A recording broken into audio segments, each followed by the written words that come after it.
Nama saya Syahmi. Nombor matrik A170102. Saya akan menerangkan mengenai apa itu pencemaran terma.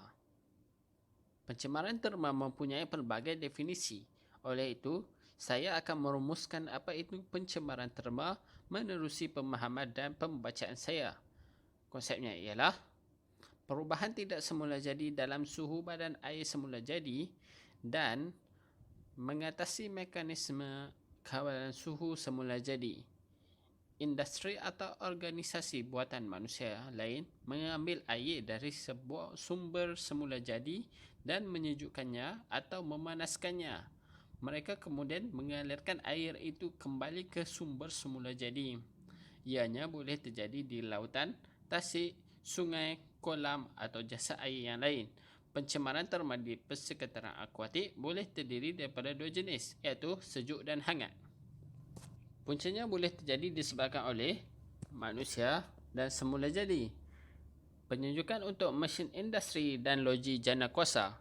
Air adalah ejen penyejuk yang sangat baik dan percuma. Inilah sebabnya mengapa banyak operasi industri menggunakan air untuk menyejukkan mesin mereka dan membiarkan air yang hangat mengalir kembali ke sungai atau jasa air. Pengaliran geoterma bumi dan mata air panas telah menyebabkan lebihan haba ke dalam badan air. Akisan tanah telah menyebabkan badan air naik. Penebangan hutan menghilangkan teduhan yang mendedahkan air ke cahaya matahari. Aliran keluar dari kawasan berturap menjadi panas. Kemudian mengalir ke badan air. Kolam tadahan merupakan badan air yang dapat menyerap tenaga haba daripada matahari. Suhu sisa kumbahan domestik biasanya tinggi. Kesan pencemaran terma mempengaruhi autotrofik dan juga heterotrofik penghuni kawasan ini. Antaranya ialah merosakkan ekosistem air dan mengurangkan populasi haiwan. Spesies tumbuhan, alga, bakteria dan haiwan multisel semuanya bertindak balas terhadap perubahan suhu yang ketara. Organisma yang tidak dapat menyelesaikan diri boleh mati ataupun terpaksa keluar daripada habitat tersebut. Yang kedua, penurunan tahap DO, oksigen terlarut. Suhu suam mengurangkan kadar DO yang penting untuk kehidupan akuatik di dalam air. Peningkatan toksik memberi kesan yang teruk kepada ekologi di kawasan tersebut. Meningkatkan kadar metabolisme organisma. Peningkatan aktiviti enzim telah menyebabkan organisma memakan lebih banyak makanan daripada yang biasa. Ini mengganggu kitaran ekologi. Walaupun begitu, pencemaran terma bermanfaat bagi beberapa spesies.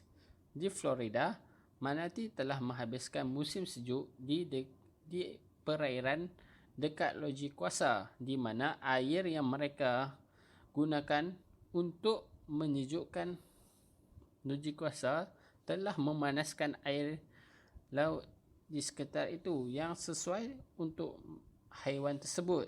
Selain itu, bakteria dan alga cenderung mendapat manfaat daripada kepanasan yang berlebihan. Beberapa haiwan yang lebih besar juga mendapat manfaat dari air yang lebih panas. Sekian, terima kasih.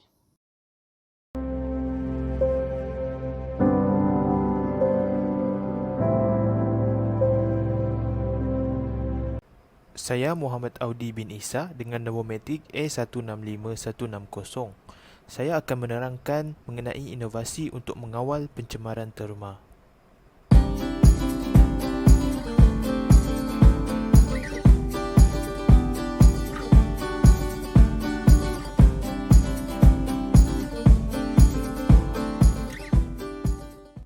Pam penyejuk solar atau Solar Assisted Cooling Pump. Pam penyejuk solar menggunakan teknologi penyejukan solar yang menggunakan tenaga haba suria yang disediakan melalui panel-panel solar yang mengumpul tenaga suria untuk menghidupkan mesin penyejuk yang digerakkan secara terma.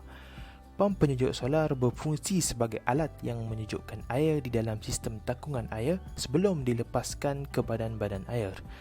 Pam penyejuk solar ini sangat bersesuaian untuk digunakan di kilang-kilang industri seperti loji jana kuasa. Pam penyejuk solar merupakan alat penolakan haba yang melalui penyejukan aliran air ke suhu yang lebih rendah.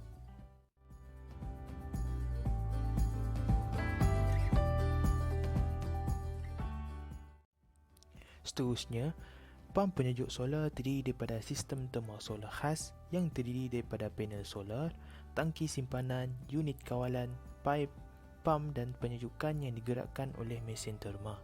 Pam penyejuk solar berharga RM35,000 berdasarkan kos barangan yang digunakan dan bersesuaian untuk kegunaan kilang-kilang industri. Sekian sahaja daripada kami. Terima kasih.